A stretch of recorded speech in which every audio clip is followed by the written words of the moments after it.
오늘 본문의 말씀을 가지고 형제를 사랑하는 자는 이런 제목으로 하나님 말씀 전하도록 하겠습니다. 지난주 우리는 신자가 마주해야 될 싸움은 지지난주였죠. 지워지지가 않았네요. 죄송합니다. 이 3장에 와서는 우리가 이제 어떤 내용이었냐면, 우리가 3장 초반부 첫 문단에서는 어떤 부분을 이야기를 하고 있냐면, 우리가 어떤 존재가 되었는가에 대해서 설명을 하고 있죠. 그래서 가장 먼저는 우리가 하나님의 자녀라고 일컬음을 받았다라고 그렇게 말씀하고 있어요. 그래서 이런 은혜는 우리가 어떻게 받게 되어졌는가? 성령을 통해서 받게 되어졌다. 왜? 성령님은 어떤 분이시라고 그랬어요? 양자의 영, 아들의 영이시다. 그래서 우리에게 양자의 영, 아들의 영을 통해서 우리가 아들의 명분을 얻게 되어졌다라고 이야기를 해요. 그래서 우리가 하나님의 아들이 되어졌다. 이 부분에 대해서 이야기를 했고, 또 하나, 장차 하나님의 아들이신 예수 그리스도와 같이 우리의 모습들이 회복되어질 거다라고 이야기를 했어요. 주님이 재림하실 때에는 우리가 예수님이 온전하신 그 온전하심처럼 우리가 온전해진대요. 그래서 이 온전함이 도대체 어디까지냐 사실 잘 몰라요. 그러나 전인을 포함하고 있어요. 우리의 신체, 우리의 정서, 우리의 모든 부분이 예수님을 닮아서요. 우리가 하는 모든 한 가지가 다 누구를 닮는 거예요? 예수님과 비슷한 모습을, 우리가 같은 모습은 아니에요. 예수님과 같은 그러한 우리 영광을 회복할 거다라고. 그렇다고 해서 동일 본질은 아니에요. 이걸 잘못 이해해가지고 어떤 분들은 이걸 동일 본질, 예수님과 똑같다. 그래서 심지어는 참 황당한 이야기를 들었는데, 지형 그리스도와 우리를 칭한데, 그렇게 이야기를 한다는 소리를 들었어요. 그 동일 본질로 이해를 하는 거예요. 우리가 예수님과 동일한 본질로 바뀌어질 거라는 이해를 하고 있는데, 이건 아니에요. 우리가 그리스도의 영광에 참여하고, 그리스도의 모습과 같아지지만, 그렇지만 우리가 여전히 어때요? 제 모습을 여전히 가지고 있잖아요. 그리고 또 회복된다, 완성되어진다 할지라도 우리의 모습은 예수 그리스도와 같은 동일선상의 것은 아니다. 우리는 이렇게 표현할 수가 있어요. 그리스도의 영광에 우리는 뭐하는 자다? 같은 자다가 아니고 동참하는 자다라고 그렇게 이해를 해야 되는 거죠. 그래서 요한 사도는 이 첫 번째 문단에서 우리가 얼마나 영광스러운 존재인가를 이야기를 하면서 두 가지를 이야기한 거예요. 하나님의 아들, 또 그리스도의 영광을, 그리스도와 같은 모습을 회복할 거다라고 이야기를 하는데, 우리는 놀라지도 않는 거죠. 그런데 그게 얼마나 놀라운 일인지를 지난주 설명하려고 했는데 별로 안 놀라는 것 같아서 저도 힘이 좀 빠졌는데, 어쨌든 요한 사도는 이것이 얼마나 놀라운 일이냐, 탄식이 아니죠. 감탄을 하면서 그렇게 표현을 하고 있다는 거예요. 그리고 두 번째 문단에 가서는, 그래서 이런 존재가 되어졌네, 이런 놀라운 존재가 되어졌는데, 이런 놀라운 존재는 그 행동으로 말미암아 그 존재됨을 드러낸다고 이야기를 해요. 그래서 존재가 그렇게 되었으니까 그 존재됨을 뭐 할 것 같아요? 나타내는 거잖아요. 그래서 포도가 그 존재됨이라면 포도 열매를 내는 건 너무 당연한 거예요. 닭이 돼지고기가 될 수 없는 거예요. 그죠? 그래서 그 존재가 된 것은 그 존재됨을 나타내기 마련이고, 그래서 이 사람이 어둠에 속했으면 어둠의 열매를 맺는 것이고, 또 이 사람이 빛에 속했으면 빛의 열매를 맺는 것은 너무 당연한 것이다. 그래서 요한 사도는요, 4절에서 8절에서 이런 은혜를 우리가 받았는데, 아들됨과 그리스도와 같은 모습으로 회복되어질 그 영광스러운 모습을 우리가 받았지만, 이런 존재가 된 자들은요, 이런 은혜를 받은 사람에게는 죄와 함께 하는 것이 어울리지 않다라는 거예요. 왜? 예수님이 오신 목적이 뭐예요? 죄를 해결하기 위한 거잖아요. 죄를 해결하기 위해서 왔는데, 그래서 죄를 해결하고 겨우 우리가 하나님의 아들의 위치에 회복되어졌고, 그리스도와 하나님과 교통하게 되어졌고, 그래서 화해를 한 존재가 됐는데, 겨우 그렇게 됐는데, 이제 죄가 해결됐으니 마음껏 죄짓자. 이 논리는 너무 안 맞는다는 거예요. 그래서 우리가 그런 존재가 되었기 때문에 우리가 빛의 열매를 맺는 것이 너무 당연하지 않겠느냐라고 이야기를 하면서 그 존재됨으로 거기에 맞는 열매를 맺을 것이다라고 이제 요한 사도는 이야기를 했죠. 그리고 마지막 세 번째 문단에서는 이 마지막으로 요한 사도는 그러면 신자의 존재된 특성으로 열매 맺는 그 열매가 뭐냐라고 했었을 때 그 열매는 뭐라고 했어요? 형제 사랑이라고 이야기를 했죠. 저거 좀 꺼줄래요? 너무 좀 답답해서 잠이 오는 것 같아요. 네. 그래서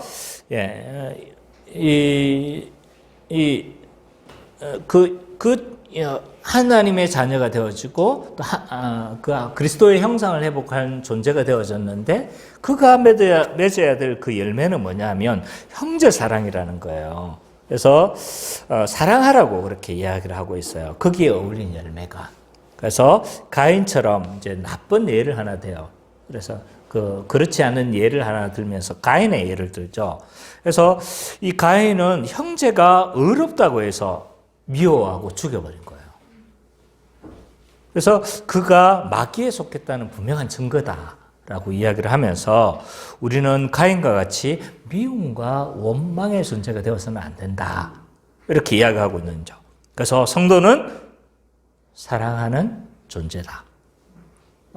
성도는 당연히 맺어야 될 열매는 형제 사랑이다.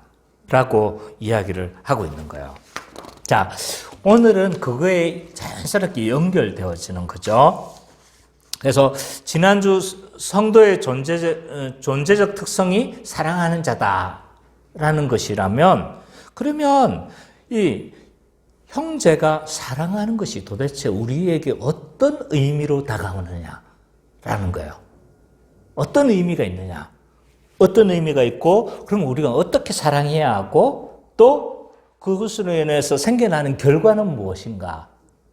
여기에 대한 설명인 거예요. 그래서 의미, 첫 번째 문단은 의미, 두 번째는 방법, 어떻게 사랑할까? 그리고 세 번째 문단에서는 그것이 어떤 결과를 우리에게 주는가에 대한 설명이라고 할 수가 있는 거죠. 그래서 첫 번째 문단에서는 이제 형제 사랑하는 것이 우리에게 어떤 의미를 주느냐라는 거죠. 그래서 요한 사도는요, 형제를 사랑하는 자는 생명을 가진 증거다, 영생을 가진 증거다, 그렇게 이야기하고 있는 거예요. 자, 한번 읽어볼까요? 1절에서 13절에서 15절. 우리 수민 자매가 한번 읽어주세요.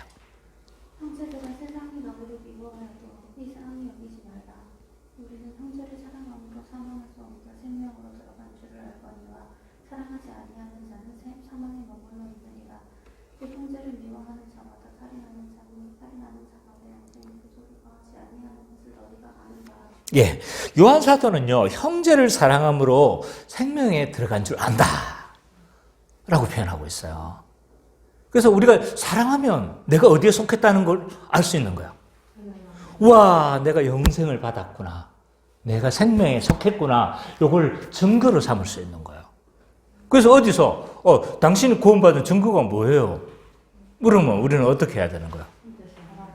저는 형제를 사랑하고 있고 교회적 삶을 살고 있습니다. 이렇게 우리는 외적으로 증거를 제시할 수 있는 거예요. 왜? 요한 사도의 그 말씀을 근거해서 우리는 그렇게 할 수 있는 거죠. 그래서 요한 서신의 목적이 뭐냐면 이 배경적으로는 이단의 침투예요. 이단의 침투. 그래서 그 이단이 뭐냐면 영지주의예요. 영지주의. 영지주의가 뭐라고 했어요? 영적 지식을 강조하는 이단이에요. 영적 지식을 그노시스라고 해요. 그노시스.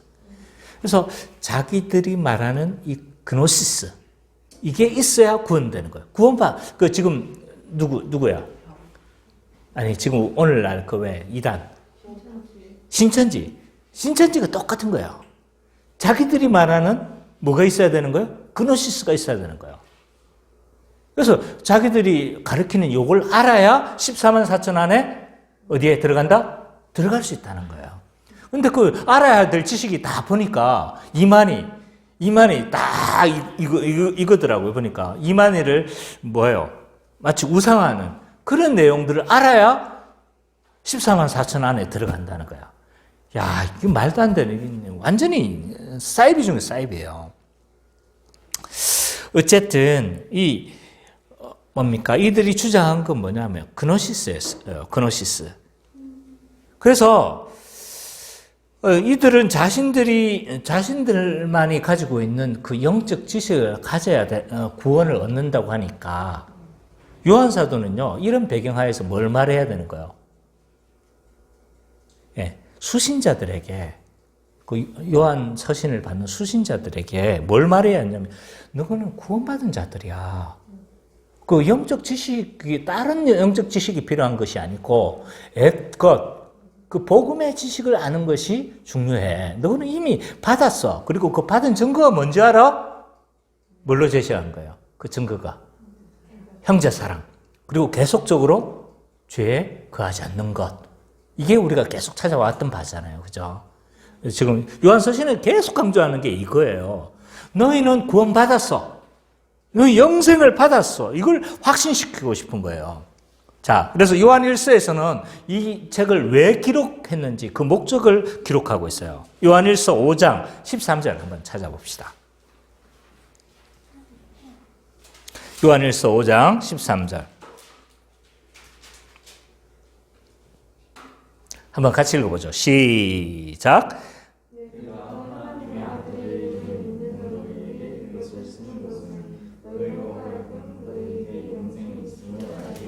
너희에게 영생이 있음을 알게 하는 게 이 책의 가장 본질적인 목적인 거예요. 너희는 구원받았어. 너희는 그리스도를 알고 너희는 생명을 얻었고 너희는 영생을 받았어. 그 증거가 뭐냐? 이거야 막 하고 이야기를 하고 있는 거예요. 이게. 그래서 이 큰 맥락을 잘 잡아야 돼요. 그래서 요한은 계속 사랑을 강조하고 있는 거예요. 그런 맥락 하에서.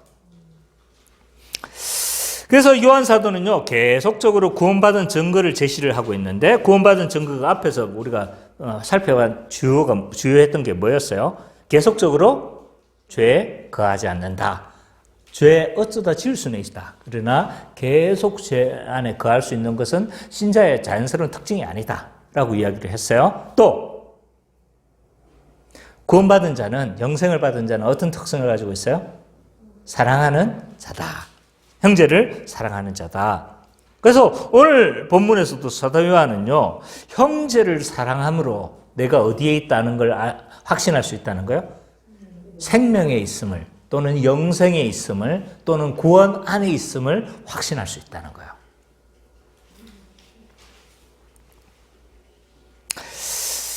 반대로 사랑하지 않은 자는요, 어디에 머물러 있대요? 사망에 머물러 있대요. 사랑하지 않는 자는요, 사망에 머물러 있대요. 대조시키고 있어요. 그리고 사랑하지 않는 건요, 형제를 미워하는 것이다. 사랑하지 않는 건 사랑하지 않는 중립 상태가 아니라 뭐를 하는 거예요? 형제를 미워하는 거고, 또 형제를 미워하는 자는 살인하는 자며 영생이 그 속에 있지 않다라고 이야기를 해요. 그래서 우리는 중립지대가 없는 거예요. 사랑하지 않거나 사랑하거나 두 가지 중에 하나인 거예요. 나는 그냥 가만히 있는데요. 가만히 있는 건 사랑하지 않는 거고 살인하는 거고 영생이 없는 거래요. 선택 여지가 없는 거예요. 우리는. 그래서 미워한다고 사망에 머문다. 이렇게 이야기를 하고 있고 생명이 없다고 이야기하고 요한 사도는 이야기하고 있단 말이에요. 좀 심하지 않아요? 저는 가만히 있는데요. 그냥 저는 그냥 사랑하지도 않고 또 미워하지도 않는데 저는 중립 상태인데요. 그 사랑하지 않았다고 해가지고 이것도 뭐 살인하는 자다, 뭐 영생이 없는 자다라고 그렇게 몰아가는 건 너무 심한 거 아니에요? 심한 거 아니에요? 동조하는 분위기 지금. 동조하는 분위기 아니죠? 네. 뭐 그럴 수 있지 않나? 잘한 건 아니야. 그렇지만 그렇다고 해서 생명이 없다고 하고 뭐 그런 건 너무하지 않습니까? 성경은요, 사랑하지 않는 것이 너무 이상한 거라고 이야기를 해요. 왜? 존재가 사랑하는 존재인데 사랑을 안 해. 또 포도나무인데 포도 열매를 안 맺어. 10년을 키워도 20년을 키워도 열매를 안 맺네? 정상이에요? 네, 이게 성경의 용법인 거예요. 사랑하지 않는 것이 이상하다는 거예요. 근데 우리는요, 사랑하지 않는 것이 너무 당연한 것을 받아들이는 시대를 살고 있어요. 형제를 사랑하지 않고 미워하는 것을, 심지어 미워하는 것도 대수롭지 않게 생각을 하는 거죠. 그래서 미워한다, 이건요, 우리 안에 뭐가 지금 어둠에 내가 속했다는 증거잖아요. 그래서 미움은 이게 굉장히 작은 일이 아닌 거예요. 사랑하지 않는 것도 작은 일이 아니고, 왜 우리는 이런 시대를, 이상한 시대를 살고 있냐? 성경이 말하는 용법과 전혀 반대의 가치관을 우리는 지금 살고 있는가라고 했었을 때, 왜 이런 시대를 살고 있냐? 종말 시대의 특징이에요, 종말 시대. 예수님도 그렇게 말씀하셨어요. 마태복음 24장 10절, 24장 10절. 한번 찾아봐요.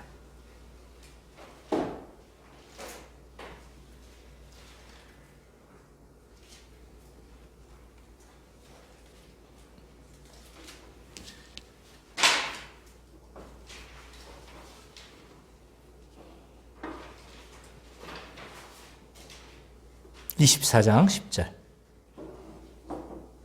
한번 읽어봅시다. 시작. 그때 많은 사람이 실족하게 되어 서로 잡아주고 서로 미워하겠으며. 24장 10절 맞아요? 네. 마태복음? 네. 네. 제가 좀 잘못 인용을 한 것 같은데, 여기 뭐, 그때에는 불법이 성함으로 많은 사람의 사랑이 식어가리라. 12절이요? 죄송합니다. 제가 잘못 인용한 것 같아요. 12절이요.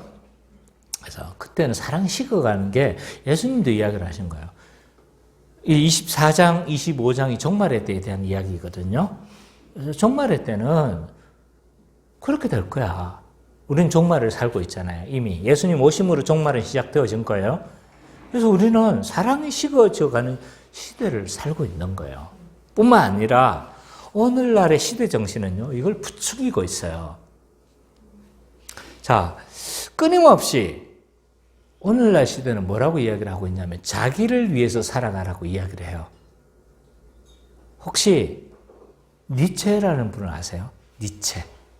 실존주의의 대부라고 할 수 있는 니체. 이 사람이 주장하는 건 뭐냐면 성숙한 자아가 되라고 이야기를 해요. 이 성숙한 자아를 가진 사람이 누구냐 하면 초인이에요, 초인. 그래서 니체의 초인론이라고 하는데 뭐냐 하면 그동안 인간은요, 의존적 존재가 됐다는 거예요. 하나님께 의존하고, 신적 존재에 의존하고, 그리고 사람과 사람 간의 관계를 의존적 존재였는데, 이제는, 그래서 인간이 약해서 자꾸 뭔가를 의지한다는 거예요. 그래서 이제는 인간은 어떻게 돼야 된다는 거예요? 여기에서 벗어나야 된다는 거예요. 벗어나서 초인이 되어져야 된다. 그러니까 성숙한 자아로 살아가는 개별 인간으로서 의지적 존재가 아닌, 관계적 존재가 아닌 뭐예요? 예, 개별적 자아로 살아가라는 거예요. 이것이 초인론, 니체가 말하는 초인론이고, 신은 죽었다라고 선언을 하잖아요, 니체가. 그게 뭐냐면 이제 하나님이 우리를 간섭하고 하나님이 우리가 했던 그 관계는 이제 끝났다는 거예요. 그걸 선언하고 싶었던 거예요. 그래서 이 아주 니체는 전혀 기독교적인 가치와 반대적인 성향을 가지고 있는 거예요. 근데 이 니체가 이걸 선언을 하고 난 이후에 이 실존주의가 무엇에 영향을 미친지 아세요? 포스트 모더니즘에 영향을 미친 거예요. 실존주의가 뭐예요? 개인의 실존을 강조하는 거예요. 개인주의인 거예요. 또 다른 말로. 그래서 이 실존주의는요, 포스트 모던, 오늘날 우리 풍미하고 있는 포스트 모더니즘의 주요 이론적 배경이 되는 것이 실존주의라고 할 수 있어요.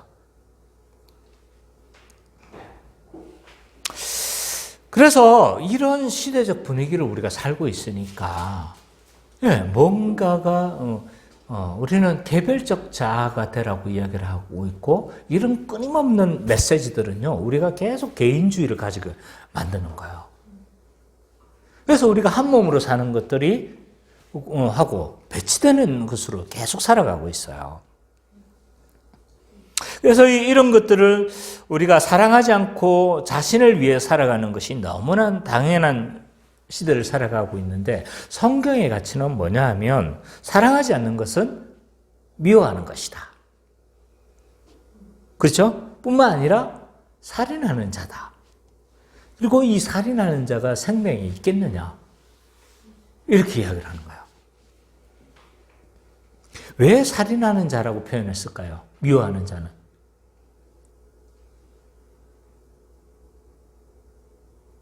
그렇죠. 십계명에서 나왔잖아요. 십계명에서. 그리고 예수님이 산상수훈에서 뭐라고 하셨어요? 형제를 향하여 나가라 하고 미워하는 자는 그 결과로 지옥에 떨어지지만 뭐였어요? 살인하는 자다라고 선언을 하고 있죠. 그죠? 그래서 요한 사도는 그걸 인용을 하는 거예요. 그래서 형제를 미워하는 게 그냥 끝나는 것이 아니라 이미 살인하는 자다. 이 살인하는 자가 생명을 얻는 것이 과연 합당하냐? 라고 지금 요한 사도는 이야기하고 있는 거예요. 그래서 굉장히 사실은 극단적으로 우리를 몰아붙이는 말이에요. 너희 사랑하냐? 사랑하네? 그럼 너 미워하는 자고, 미워하는 자이며 또 살인하는 자고 생명이 없는 자다 라고 이야기까지 하고 있는 거예요. 무섭죠? 따라서 사랑하는 자는요, 아까 이제 그건 부정적으로 내가 몰아간 거고, 따라서 사랑하는 자는 뭐예요? 우리가 생명이 있다는 증거고, 영생이 있다는 증거고, 또 구원이 있다는 증거 우리가 삼을 수 있는 거예요. 그래서 사랑이 얼마나 중요한지 몰라요. 사랑은 내가 선택할 수 있는 거 아닌 거예요. 당연히 나와야 되는 거예요. 당연. 은찬아, 사랑은 있잖아. 너무 당연히 나와야 되는데 편하게 앉으면 잠아. 그래서 선택할 수 있는 그게 아닌 거예요. 당연히 나와야 되는 거예요. 그래서 교회는요, 이 사랑을 중요한 가치로 삼아야 돼요. 그냥 우리 사랑하면 좋죠. 얼마나 행복하겠어요. 이게 아닌 거예요. 이게 사랑은 교회의 존재적 특성인 거예요. 존재적 특성. 그래서 교회는 얼마나 이 사랑을 중요한 가치로 여겨야 되는지 모르겠어요. 세례를 줄 때도 누구를 세례를 줘야 돼요? 이 사람이 사랑하는가? 곧 교회적 삶을 사는가? 이걸 보면서 세례를 줘야 되는 거예요. 물론 그 사람의 신앙 고백도 중요하죠. 그 신앙 고백을 우선으로 해야 돼요. 그렇지만 중요한 신자의 표주 중에 하나가 사랑이기 때문에 이 사람이 교회적 삶을 사는가? 그렇게 살기로 결단하고 또 그것을 믿음으로 받아들이는 자만 어떻게 해요? 교회 공동체 안으로 받아들일 수 있는 거예요. 세례를 줄 때도 그런 거예요. 또 구원받았다고 하지만 형격하게 사랑을 안 해. 미워하는 자가 있어. 막 교회 완전히 막 별 큰 문제도 아닌데 막 난리법석을 이렇게 해가지고 막 교회를 완전히 풍지박산 다 내. 그럼 어떻게 해야 되는 거예요? 그 사람에게 있어서는 이런 하나됨을 깨면 사랑을 형격하게 사랑한 특성이 없어. 그리고 미워함이 드러나. 그러면 그 사람에 대해서 권증을 해야 되겠죠? 권증을 하는데도 순종하지 않아. 그러면 어떻게 하는 거예요? 교회 밖으로 쫓아내야 되는 거예요. 그렇기 때문에 교회는요, 한마디로 말해서 사랑 덩어리가 돼야 돼요. 사랑 덩어리. 아시겠어요?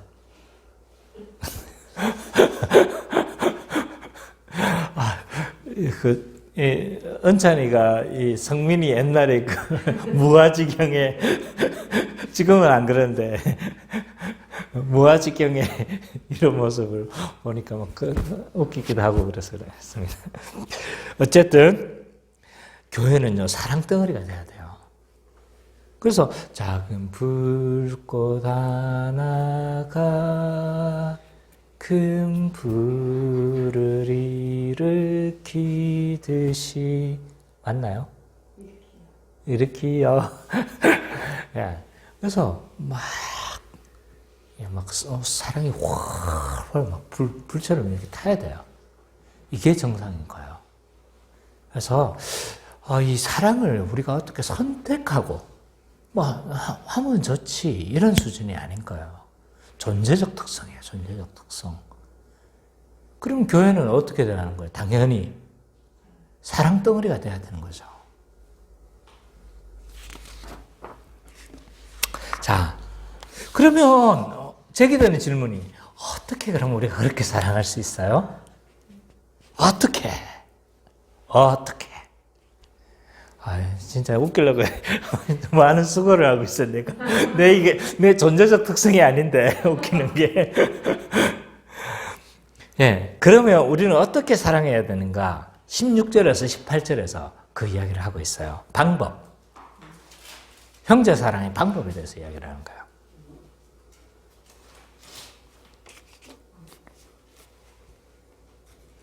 우리 성민이가 한번 읽어주세요.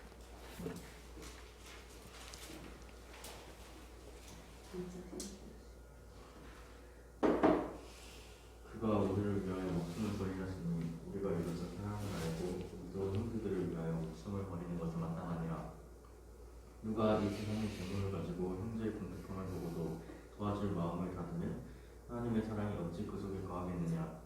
자녀들아 우리가 말과 혀로만 사랑하지 말고 행함과 진실함으로 하자. 예.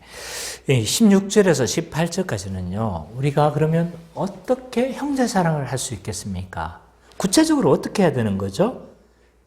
요한 사도는요. 이 참된 사랑의 본을 예수 그리스도께서 모범을 보이셨다라고 이야기를 해요. 그래서 모범을 보이셨고 그 사랑은 말과 혀로만 사랑하지 않는 사랑이고 행함과 진실함으로 하는 사랑이다 라고 이야기를 하고 있는 거예요. 핵심을 요약하면 아까 살인자 가인이 어둠에 속한 자의 대표적 사랑하지 않는 자의 전형으로 제시를 했어요. 지금은요. 사랑하는 자의 전형으로 대표를 예수님을 제시를 한 거예요. 예수님은 어떻게 우리를 사랑하셨습니까? 네, 우리를 위해 생명을 내어주셨어요. 생명 이상으로 내어줄 수 있는 것이 없어요. 기본적으로 예수님은요, 우리를 사랑하셔서 생명을 내어주셨어요. 형벌대속적 죽음으로 있잖아요. 그의 사랑을 증명하셨어요. 성민이가 나를 사랑할 거예요. 사랑할지 않은, 사랑하죠? 굳이 확인 안 해도 되죠? 근데 성민이가 나를 위해서 생명을 내어주기는 쉽지 않을 거예요. 마찬가지예요. 우리가 다른 사람을 위해서 생명을 내어주는 건 쉬운 일이 아니에요. 그 생명을 내어줌으로 자신의 사랑을 증명하셨어요. 그래서 하나님의 사랑이 절정으로 드러나는 것이 십자가다 라고 표현하는 거예요. 그리고 예수님은요, 하나님 나라의 왕으로 오셨어요. 맞죠? 우리 지금 그 부분에 대해서는 배우지 않았는데, 하나님 나라의 왕으로 오셨는데요. 우리가 어떻게 했는지 아세요? 예수님은 왕으로 오셔서. 근데 우리는 있잖아요. 어떻게 했냐면 예수님을 조롱해요. 홍포를 입히고, 또 왕이 오신 것처럼 군병들이 촥촥촥 하면서 병리 안에 착하고 그 이유가 뭔 거예요? 진짜 왕으로 생각해서 그런 거예요? 조롱하는 거예요, 조롱. 또 그가 왕으로 오셨지만 있잖아요. 조롱을 하기 위해서 가시면류관을 씌운 거예요. 그리고 갈대를 주면서 뭘 하는 거예요? 왕의 지팡이처럼 그렇게 행동하라고 하면서 갈대를 주는 거예요. 그분은 하나님 나라의 왕으로 오셨는데, 진정한 하나님 나라의 왕이신데, 이 만물의 주로 오셨는데 있잖아요. 인간들에게 그렇게 조롱을 당하는 거예요. 심지어 자기 제자들은 자기를 따라야 되잖아요. 그렇잖아요. 딴 사람은 몰라도 제자들은 예수님을 따라야 됐어. 그리고 그와 같이 어떻게 보면 죽으러 가야 되는데 베드로가 그렇게 고백했던 것처럼. 그런데 그들은요, 다 예수님 하나같이 다 부인하고 버렸어요. 근데 예수님은 누가복음입니까? 마가복음입니까? 그렇게 표현해요.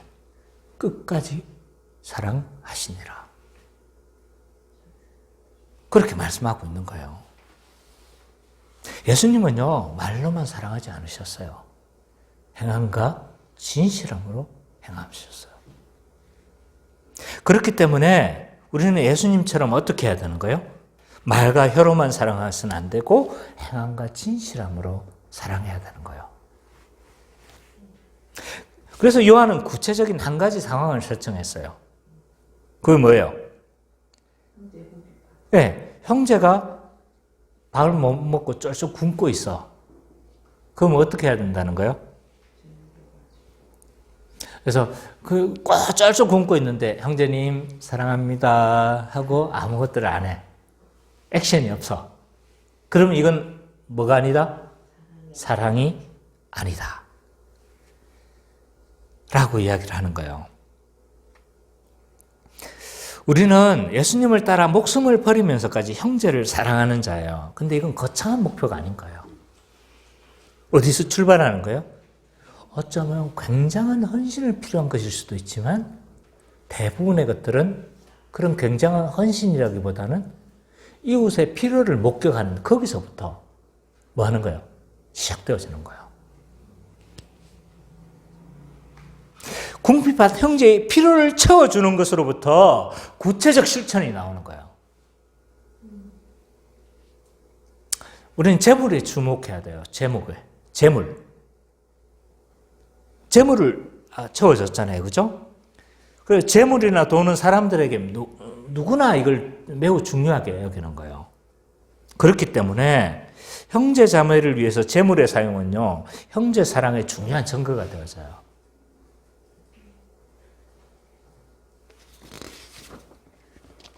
자, 목사님 잘 알겠는데요. 근데 그 사람이 계속 받으려고만 하면 어떡하죠? 사랑하기 싫은 거예요. 네, 맞아. 그럴 수 있어요. 사실 계속 받으려고 하면 힘들거든요. 얼마 전 유튜브 채널 중에 복지사 출신의 유튜버가 있었어요. 유명하지 않는 유튜버예요. 까망이라는 유튜버가 있는데 이 사람은 이렇게 해루질 왜 밤에 뭡니까 이게 문어 잡고 막 이런 그걸 이제 촬영해 가지고 올리는 사람인데 이 사람 복지사 출신이더라고요. 근데 그래서 자기가 밤에 잡은 뭐예요? 문어를 복지사들에게 다 이렇게 이제 갖다 주면서 이 복지사가 얼마나 어려운 일인가에 대한 부분을 설명하더라고요. 들어보니까 정말 그렇겠다 이 생각이 들죠. 말로만 하지 않고 막 상황극으로 만들어서 있잖아요. 그렇게 했던데 이 복지사가 하는 일이 굉장히 어렵더라고요. 그래서 복지사가 하는 일이 뭐예요? 어려운 사람, 어려움에 처해 있는 사람을 발굴해서 그 사람에게 뭐 하는 거예요? 정부의 어떤 도움을 받을 수 있도록, 지원을 받을 수 있도록 돕는 일을 하는 사람이 복지사예요. 얼마나 겉으로 보기엔 그럴듯해요. 근데 많은 사람들이 복지사를 하다가 그만둔다는 거예요. 봉급도 적지만 왜 이 일들에 대해서 회의를 많이 가지는데, 왜냐하면 자기가 막 도와줬잖아요. 그래서 어려운 사람 가운데 있는 사람 발굴해서 도와주고 막 했는데, 나중에 문제는 뭐냐 하면 그 혜택을 당연한 것으로 여기고 심지어는 막 땡깡 부리고 난리라는 거예요. 그래서 심지어는 뭐 이 땡깡 부리는 정도면 귀여운 수준이고 협박까지 한대요. 더 좋은 그걸 해달라고, 더 좋은 지원을 해달라고 막 협박까지 하니까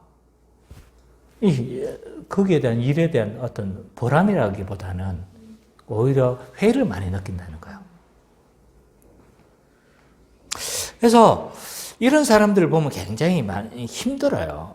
마찬가지 아니겠습니까? 나는 형제를 선의로 이렇게 도와오고 이렇게 했는데 계속 이 사람이 도움을 받으려고만 하고 전혀 자기는 아무런 노력도 안 해.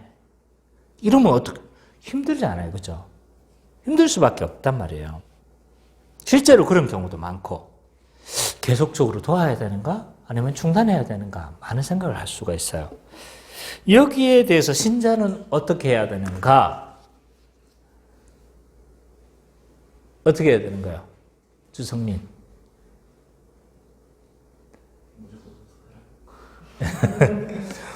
자, 에베소서, 교회론에서 이 부분을 이야기를 했죠. 그죠?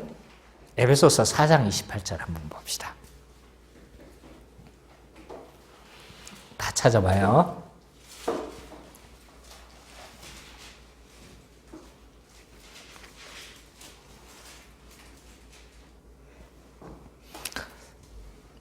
예, 같이 읽읍시다. 시작.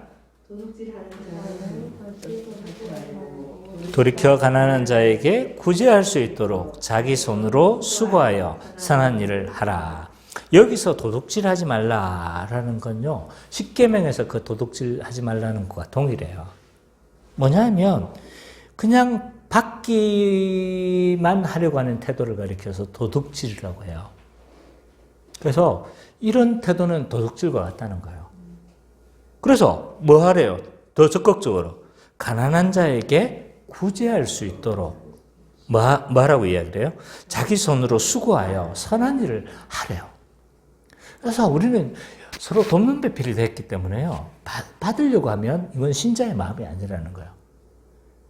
신자는 어떻게 하는 거예요? 내가 도울 수 있기 위해서 열심히 일하는 자인 거예요. 그래서 남을 위해서 우리는 살아가는 자인 거예요. 자기를 위해서 살아가는 존재가 아니고 남을 돕기 위해서 살아가는 존재예요. 그리고 우리가 열심히 일해야 되는 이유가 뭔 거예요? 네. 한 몸 된 배필들을, 물론 우리 가족이기도 하고 또 교회 가족이기도 하고, 돕기 위해서 우리는 열심히 일을 하는 거예요. 그래서 성도는 이렇게 남을 돕는 자고, 그래서 남을 돕기 위해서 열심히 일하는 자인데, 이렇게 하지 않고 받기만 한다면 그건 신자의 모습이 아니다. 십계명에서도 뭐라고 이야기를 해요? 제 9계명이죠? 맞나요? 8계명인가? 헷갈리네요. 9계명이죠, 그죠?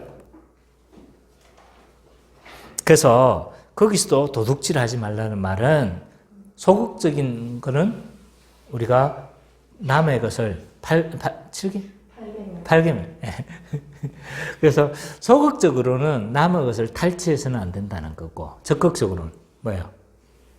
적극적으로 다른 사람을 돕기 위해서 열심히 일하는 것이 도둑질하지 말라는 계명의 참된 의미인 거예요.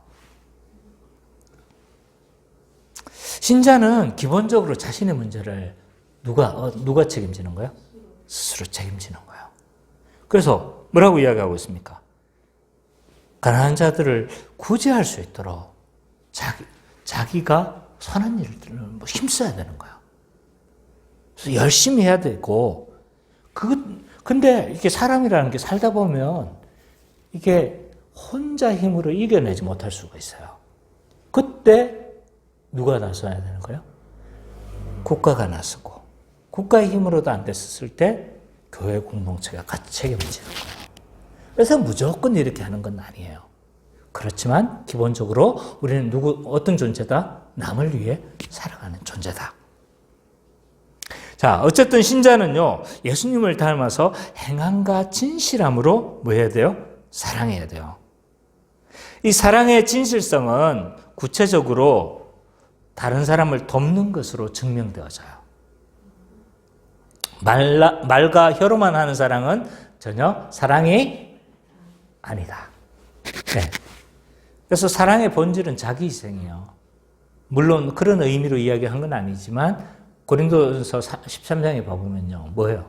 사랑이 어떤 거라는 거예요? 다 오래 참는 거고 또 온유한 거고 다 자기 부인의 삶인 거예요. 요한은 이웃과의 관계 속에서 행동으로 입증되지 않는 사랑은 거부하는 거예요. 형제를 사랑하는 것은요, 그렇게 거창한 것에서부터 시작되지 않습니다. 바로 옆에 굶는 사람이 있으면 쌀을 사주는 것으로부터 시작되어지는 거예요. 필요를 보는 것에서부터 시작되어지는 겁니다. 집사는 이것이 제도화되어진 거고요. 집사는 돌아보면서 뭐 하는 거예요? 혹여나 하나님 나라를 누리지 못하고 어려움을 당한 자가 없는지를 돌아보는 사람이 집사인 거예요. 그래서 모든 사람이 뭐하게? 균등케 되어져서 풍성한 하나님 나라를 다 누릴 수 있도록 돕는 사람이 집사인 거예요. 그래서 집사는 이런 데 탁월한 은사가 있어야 돼요. 네. 정말 눈치 없는 사람 있잖아요, 우리는. 이게 뭐 나쁜 의미가 아니고, 왜 우리는 이렇게 막 이 사람이 어떤 형편에 있는지 잘 감이 없는 사람이 있거든요. 그냥 막 다른 데는 은사가 있는데, 그런 데는 이렇게 무지한 사람이 있어. 근데 집사는요, 그러면 안 돼. 집사는 예민해야 돼요. 말 한마디에서 이 사람이 어떤 형편이 있는지를 캐치해낼 수 있는 그런 어떤 감각이 있어야 되는 거죠. 아, 이 사람 지금 어려움이 있구나. 그래서 한번 가보는 거죠. 가보니까 실제로, 지금 남편이 실직당하고 있고, 막 지금 너무 아무 말을 어떻게 하겠어요, 그걸. 그죠? 그런 상황들을. 근데 그걸 딱 캐치를 해내고, 지금 이 어려움에 처했구나. 그래서 교회적으로 어떻게 도울 수 있는 방법을 찾는 사람이 집사인 거예요.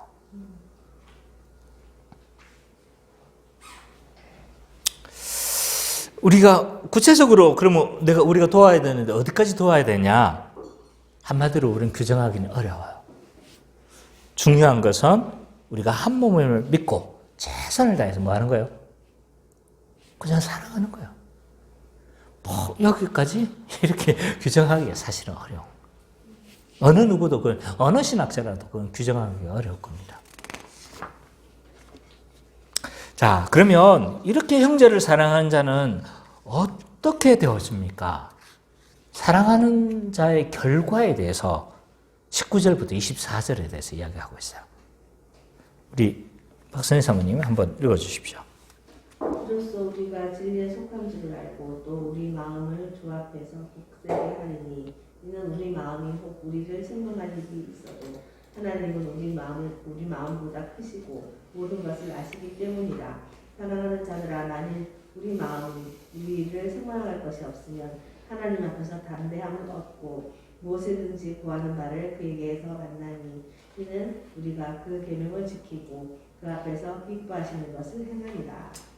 자, 요한 사도는요, 우리가 사랑했었을 때 나타나는 결과에 대해서 이야기를 하고 있는데, 형제를 사랑할 때 나타나는 결과가 뭐라고 이야기하고 있냐면, 한마디로 담대해진대요.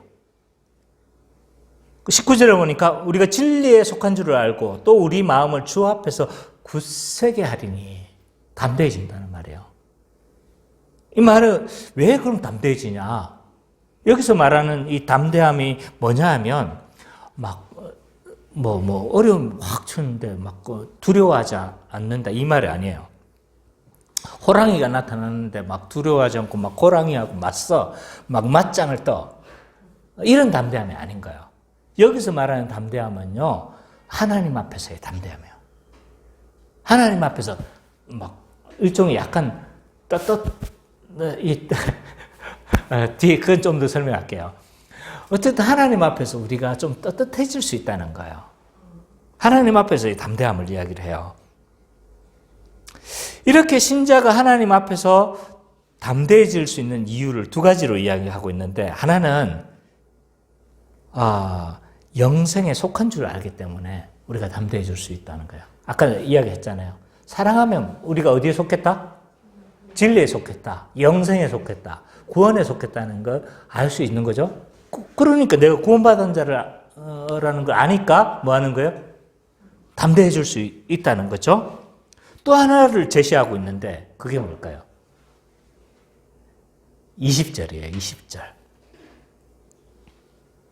자, 문장이 좀 어려운데 20절만 한번 읽어봅시다. 선미자매가 한번 읽어주세요.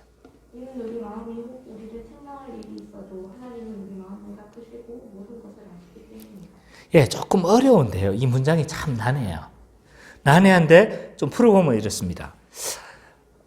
우리가 하나님의 요 문장을 해석하는 것도 크게 두 부류예요. 그런데 이제 내가 해석하는 부분만 설명을 할게요. 자, 한마디로 말하면 우리는 하나님의 크신 사랑 때문에 뭐 할 수 있다? 담대해 줄 수 있다는 거예요. 자, 이제 조금 더 설명할게요. 이 말의 의미가 20절 초반부에 보니까 우리가 형제를 사랑하는데, 근데 20절 초반부에 보니까 우리 마음이 혹 우리를 책망할 것이 있대요. 근데 우리가 형제를 사랑하잖아요. 근데 완벽하게 사랑했다고 자부할 수 있는 사람, 손 들어봐요. 아무도 없는 거예요. 안에 아무리 내가 진짜 열심히 불같은 사랑을 하고 불같이 나를 내어준다 하더라도요, 그 안에 뭐 우리가 인간이라면 느낄 수 있는 게 있는데, 그건 뭐냐면 하나님 앞에서의 부족함들이에요. 그 안에 동기가 순수하지 못한 자신의 모습들도 있고, 또 아무리 내가 불같이 내어줘도 사실 그리스도의 사랑에 미치지 못한다는 걸 알기 때문에 우리는 뭐 하는 거예요? 20절 초반에 말했던 것처럼 우리 마음에 책망한다는 거예요. 그래서 약간 뭐라고 해야 됩니까? 부족함을 느낀다는 거죠. 그래서 우리는 종종 우리 양심은 우리 자신을 책망하는 거죠. 근데 20절 후반부에서 뭐라고 이야기해요? 하나님은 우리 마음보다 크시다. 이 부분이 해석이 너무 달라지는 거예요. 이 말의 의미는 뭐냐면, 근데 제가 이제 합당하게 보는 해석은 뭐냐면, 하나님은요, 우리보다 너무 크시기 때문에 우리의 마음에, 우리의 양심의 판단이 있잖아요. 이거에 의존하시지 않는다는 거야. 무슨 말인지 아시겠어요? 나는 양심에 갇히고 막 사랑하는 삶은 사는데 늘 불같이 내어져도 부족함을 늘 느낄 수밖에 없잖아요. 근데 하나님은 내 이런 판단에 의지하지 않는다는 거야. 하나님의 그 크신 사랑을 근거하는 거죠. 은혜에 근거하는 거예요. 그래서 하나님 크신 사랑에 의지하기 때문에 내가 비록 이렇게 양심의 가책을 갖고 이럴 수 있지만 그 하나님 그것에 크시기 때문에 그것에 의지하지 않기 때문에 우리는 담대해질 수 있다는 거예요. 그러니까 내가 열심히 사랑한 그 결과를 가지고 안 구원 이거 아니잖아요. 그러니까 그렇기 때문에 우리는 담대해질 수 있다는 거죠. 그래서 이렇게 담대해진 자는요, 뭐 하는 거예요? 주께 기도하며 받는다고 이야기를 해요. 그게 21절부터 24절까지인데, 그래서 무엇이든지 구하는 바를 그에게서 받는다. 이 사람이 응답받는 이유가 뭐래요? 이는 이야기를 하고 있죠. 믿음을 가지고 그의 계명을 지키고 또 그 앞에서 기뻐하시는 것을 행하기 때문에 응답을 받는다는 거예요. 그래서 이 사람이 응답받는 이유로는 순종하는 사람인 거예요. 늘 순종하는 사람이고 또 그 앞에서 기뻐하는 것을 행하는 사람이기 때문에 응답받을 수밖에 없다는 거예요. 이런 자가 당연히 응답받지 않겠습니까? 예. 물론 그 결과로서 너 잘했네? 응답. 이건 아니에요. 이건 아니지만 이런 자가 하나님을 기쁘시게 하고 늘 하나님의 뜻에 합하려고 하는 사람인데 하나님께서 응답하시지 않겠냐 이 말이에요. 만약 내가 아버지라면 늘 아빠 말에 순종해. 그리고 뭐예요? 그리고 부모가 기뻐하는 대로 그렇게 살려고 노력하는 사람한테 하나라도 더 주려고 하지 않겠냐 이 말인 거예요. 그리고 그 뜻에 입에대는 걸 구하는 법이 없어. 그렇잖아요. 자기 욕심대로 구하는 법이 없어. 그러니까 당연히 준다는 거죠. 응답받을 수밖에 없다는 거예요. 자, 우리는 종종 있잖아요. 좀 나 자신의 모습을 실망하면서 구원을 의심하거나 이런 경우들이 많아요. 근데 하나님이 이거예요. 이걸 나의 구원의 근거로 삼지는 않으세요. 제가 부교육자 사역만 한 24, 5년을 했던 것 같아요. 부교육자만. 지금 이제 담임은 그냥 내가 개척해서 담임으로 하는가 한 6년, 7년 된 것 같은데 어쨌든 부교육자로만 한 24, 5년을 내가 섬겼어요. 얼마나 많은 사람 많이 만났겠습니까? 그죠? 어떤 사람은 전혀 이름도 잘 기억 안 나는 사람도 있고 어떤 사람은 정말 좀 잊혀지지 않는 사람들도 있고 이래요. 그 중에 오랫동안 잊혀지지 않는 사람이 있는데 그 중에 한 사람을 제가 소개를 하자면 제 아내와 결혼하기 전에 잠시 섬겼던 작은 개척교회가 있었어요. 제가 뭐 페이를 받고 섬겼던 건 아니고 그냥 작은 교회, 그냥 개척교회를 도왔어요. 제 아내도 결혼하고 아마 한 몇 달? 한 2달? 2-3달 아마 같이 있었던 것 같아요. 그래서 더 이상 페이를 안 받고는 할 수가 없어서 그런데 그쪽 교회에 있었을 때 한 사람인데 이 사람은요 늘 토요일만 되면 물을 떠와요. 산에 가서 약수를 떠오는데 그래서 고다란 물통에다가 이만한 통 있잖아요. 그 물통에다가 여러 통을 가지고 그 6층 몇 층 될까요? 한 5, 6층 되는 그걸 물통을 들고 와가지고 늘 이렇게 이제 교회에다가 이렇게 쌓아놔요. 그래서 나는 이분이 교회 다니시는 분인가 처음에는 생각했어요. 매주 토요일 날 보니까 교회 다니시는 분인가 하는 생각했죠. 근데 교회를 안 다녀 이분이. 근데 왜 그럴까요? 왜 교회도 안 다니면서 약수를 계속 갖다 줄까요? 그 다른 교회 분인가? 아니요, 다른 교회도 안 다녀. 왜 그럴까?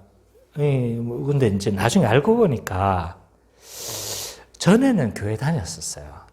이 교회는 아니지만 다른 교회 다니셨는데 왜 이분이 안 했냐면 지금 안 다니고 지금 이렇게 자꾸 행동하냐면 아마 그게 뭔지는 정확하게 저도 못 들었는데 굉장히 좀 큰 죄를 진 것 같아요.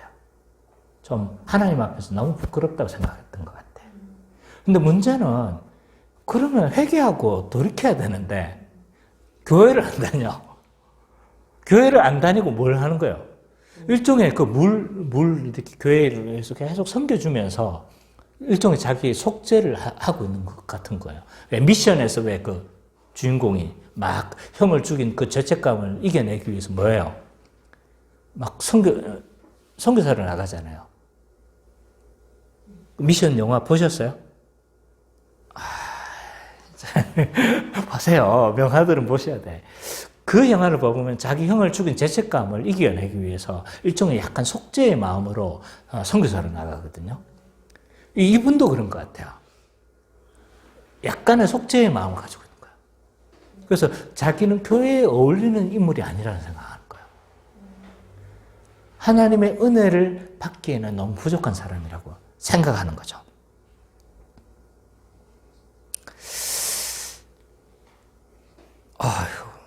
그 사람에 대한 평가는 뒤로 하고, 종종 우리도 우리 자신의 모습에 집중하면요, 겉으로는 양심적인 사람으로 보여요. 근데 이 사람은요, 자기 양심보다 뭐가 더 큰 거예요? 자기 의가 더 큰 거예요. 사실은 굉장히 영적인 교만이에요. 하나님이 용서하셨다고 했는데 하나님의 용서를 거부를 해.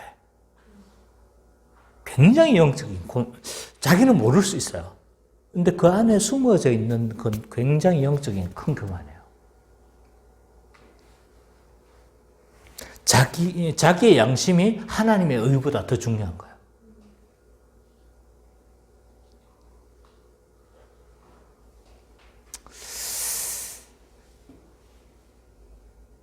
우리가 하나님 앞에서 영생을 가졌다는 걸 뭘로 우리는 확신할 수 있는가?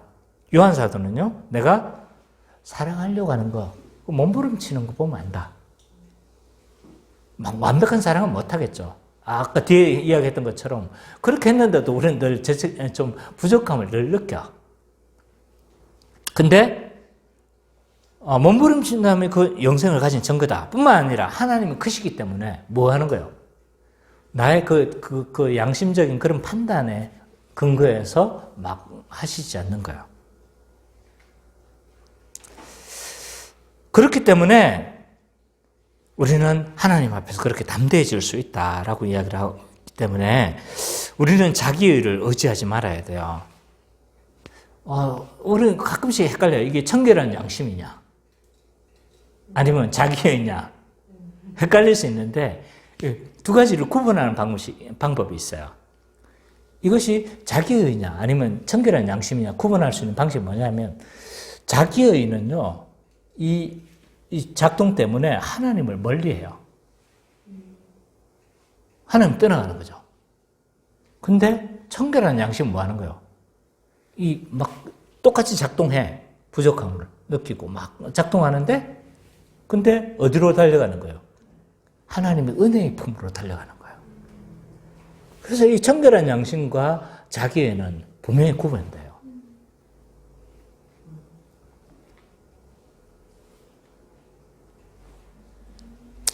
한마음으로 우리가 사랑하십니까? 교회적으로 살아가기를 힘쓰십니까? 그러면 내가 영생이 있다는 확신을 해야 돼요.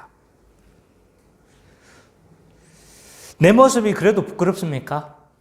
근데 하나님은 크시기 때문에 나의 양심이나 나 어떤 이런 것으로 인해서 판단하거나 그렇지 않으시는 거예요. 그렇기 때문에 우리 안에 영생이 있음을 확신해야 돼요. 자, 지금까지 우리는 형제를 사랑한다는 게 어떤 의미고, 그리고 어떻게 사랑하고 그것이 어떤 결과가 일어나는지에 대해서 우리가 살펴봤어요. 요한 사도는요, 우리가 영생이 있음을 확신하기를 원해요. 또 다른 말로 막 구원의 확신인 거예요. 네, 우리 옛날에 성경 공부 교재 보면 구원의 확신을 뭐 가져야 된다 막 그런 게 진짜 많았잖아요, 그죠? 그래서 요한 사도도 그 이야기인 거예요. 구원의 확신 가져야 된다, 너희들이. 영생이 있으면 확신해야 된다. 이렇게 이야기를 하는데, 왜 이렇게 요한이 이렇게 이걸 자꾸 강조하냐면, 아까도 이야기했듯이 영주주의 이단들이 자꾸 흔들어 놓는 거예요, 이거. 그노시스를 자꾸 가져야 된다고 하니까. 그래서 요한은 신자가 어떤 특성을 가지고 있고, 너는 그렇기 때문에 너희 안에 영생이 있음을 확신해야 된다라고 이렇게 계속 강조하고 있는데,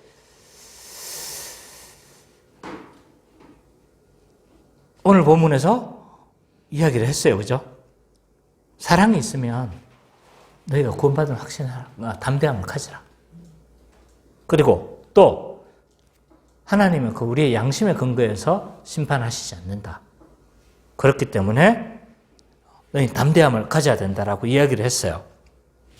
왜 요한 사도는 우리가 이것을 확신하기를 원하는가? 물론 우리가 흔들리기 때문인데, 또 하나 본문에서는 뭐라고 표현하고 있냐면 담대한다고 했잖아요. 구원의 확신을 가진 자가 영생이 있음을 알고 뭐 해줄 수 있다는 거예요? 담대해진다고 이야기하고 있죠. 또 다른 말로 표현하면 담대해진다는 말은 신앙의 정체성이 분명해진다는 말이기도 해요. 그래서 왜 우리가 구원의 확신을 가져야 되냐라고 했을 때 그 이유는요.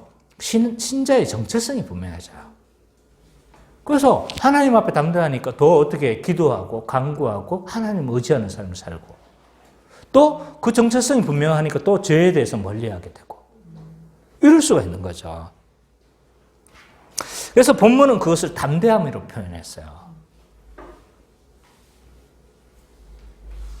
신자는요, 정체성이 분명해지지 않으면 신자다움을 유지할 수가 없어요. 전에 내가 잠깐 이야기했잖아요.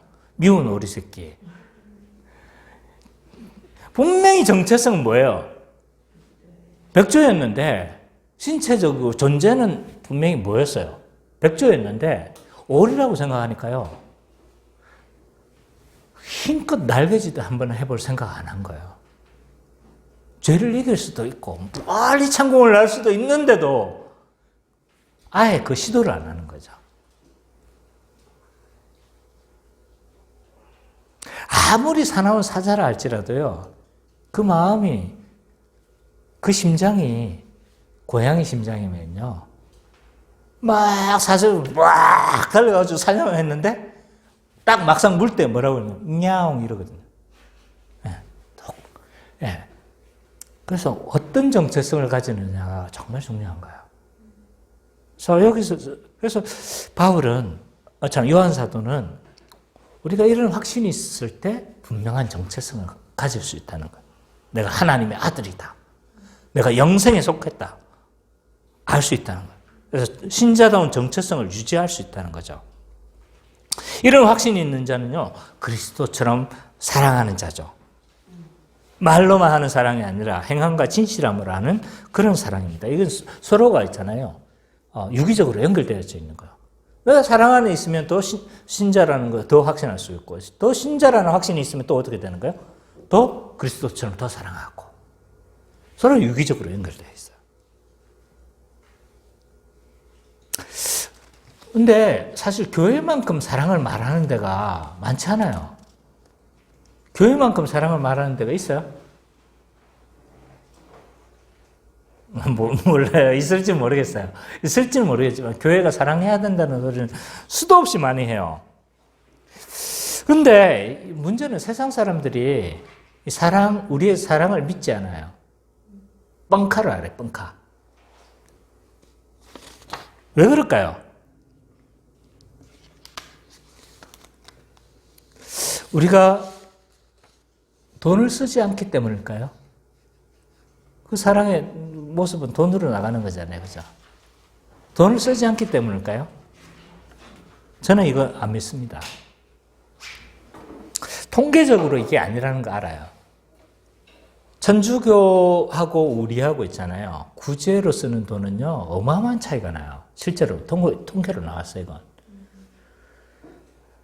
꽃동네 그 천주교의 굉장히 큰 유명한 구제 사역 단체가 꽃동네예요. 진천에 꽃동네가 있거든요. 노숙자를 돕는데 여기는 사랑의 교회 1년에서 한 10분의 1도 안 돼요. 한 교회의 그 예산에도 못 미치고 있어요. 돈을 들 쓴 건 아닌 거예요. 그러면 홍보의 문제인가? 홍보를 안 해서 우리는 막 너무 오른손이 하는 일을 왼손이 모르게 해서 그런가?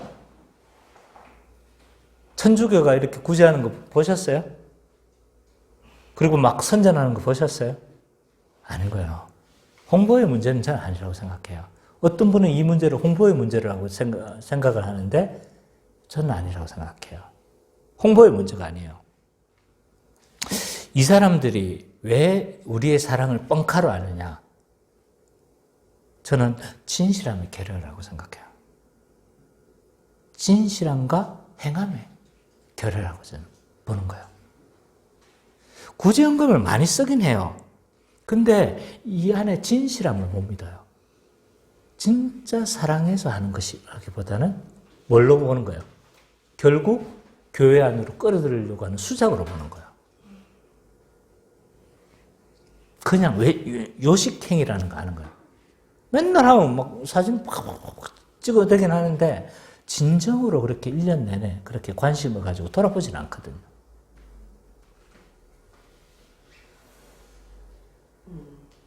그래서 이 진실함이 결여가 되니까 드러나는 거예요.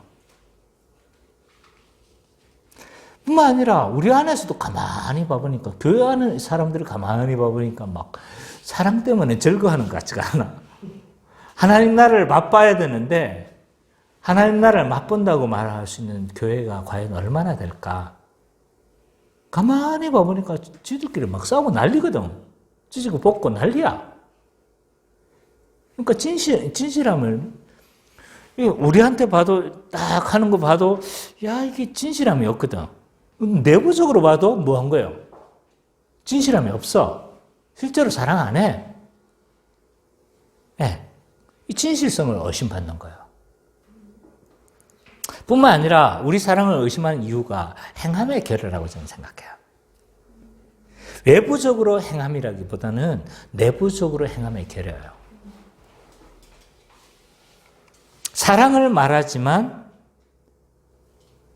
내부적으로 우리가 하는 거 봐보면요. 아까 했던 말과 좀 비슷한 부분이긴 하지만 가만히 봐보면 별로 그렇게 사랑의 삶을 살지 않는 거예요. 사랑은 손해보는 거예요. 사랑은 오래 참는 거예요. 사랑은요. 내가 정말 아끼는 것을 내어주는 게 사랑이에요. 근데 교회 안을 가만히 봐보면요. 이런 진짜로 안 행해 그것을. 자, 제가 부교육자로 부모님을 모셨는데요. 부교육자 때. 근데 교회마다 있잖아요. 수십 통을 냈는데도 부모님 모신다는 그게 있으니까 안 받아. 왜 안 할까요? 불편하거든. 기동성이 떨어지거든요.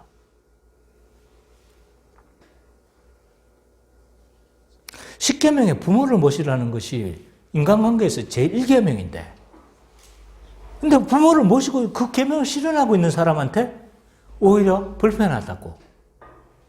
그리고 그 부모를 모시고 있으니까 여러 가지 그게 있으니까 아예 청빙을 안 해. 저는 이것을 경험했어요.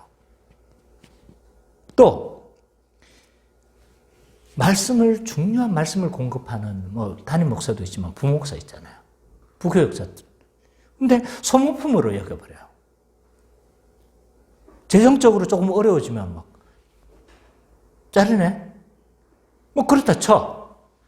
진짜 어려워질 수도 있었으니까. 근데 내가 며칠 전에 들은 이야기인데 언제 잘려가지고 어디다 추천서 써달라고 그러니까 추천서 이분이 미움을 당해서 그런 게 아니고 코로나 상황이니까 좀 뒤에 보자 이러면서 추천서 써주는 것만 안 한 거야. 근데 그분이 막 믿게 한 건 아니야. 와, 나는 이거 보면서요. 도대체 우리가 한 몸이라고 믿는 걸까? 아니, 어쩌다 보면 내어보낼 수 있는 거잖아요. 그죠? 어떤 경우 우리하고 신학적 정체성이 안 맞으면 그럴 수도 있잖아요. 그럴 수도 있는 거지만 그 사람이 나아갈 수 있는 길을 열어줘야 되고 나는 이걸 너무도 많이 목격했어. 내가 지금 담임에 있지만 정말 억울한 경우를 난 너무 많이 봤어요. 쫓아내놓고 나갈 말미도 안 주면서 막 며칠 만에, 한 이틀 만에 집을 비워라고 그러고. 이게 과연 한 몸으로 생각하는 걸까? 그냥 교체하는 소모품인 거야. 우리 교회가 얼마나 커질지 모르겠지만 이러면 안 돼, 진짜. 네. 우리는 다 한 가족이에요. 그래서 신학적 정체성 차이로 우리는 내어보낼 수도 있다고 생각해요. 그럴 수는 있지만 또 여러 가지 이러면서 안 맞을 수도 있잖아요. 그죠? 그러면 나갈 수도 있지만 나갈 수 있는 길을 마련해주고 퇴로를 마련해주고 보내야 되는 거예요. 그것이 저는 한 몸, 한 가족이라고 생각해요. 그러니까 이런 행함의 결여들, 이런, 내가 대표적인 예로만 든 이런 것들이에요. 그 외에 수많은 것들이 있단 말이에요. 행함과 진실함이 우리 안에는 없어요. 그렇기 때문에 우리 사랑을 뻥카로 하는 거예요. 우리가 사랑한다는 건요, 그냥 단순히 해도 되고 안 되는 문제가 아니에요. 정체성의 문제예요. 구원의 문제예요.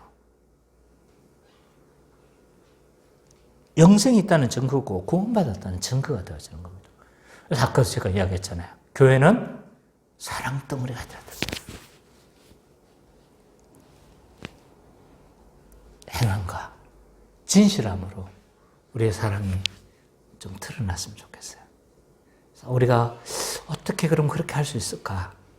많은 노력과 여러 가지 것들이 필요할 것 같아요. 우리가 만들어 나가야 될 숙제인 것 같아요.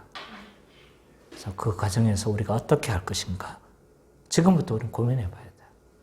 그래서 우리 안에 우리가 서로 사랑하고 그 사랑이 또 외부로 흘러 들어가고, 그래서 우리의 사랑을 주변의 몇 사람이라도 흘러가게 하고 믿게 하고 그리스도 안에서 이 사랑의 존재라는 것들을 알게 해서 또 하나님 나라를 현시하고, 그래서 하나님 앞에서 우리가 담대함을 얻어서 기도하는 모든 것들이 응답하는 그런 우리 기쁨의 교회, 우리 모든 성도님 되시기를 간절히 축원합니다. 찬송가 220장, 지난주하고 통일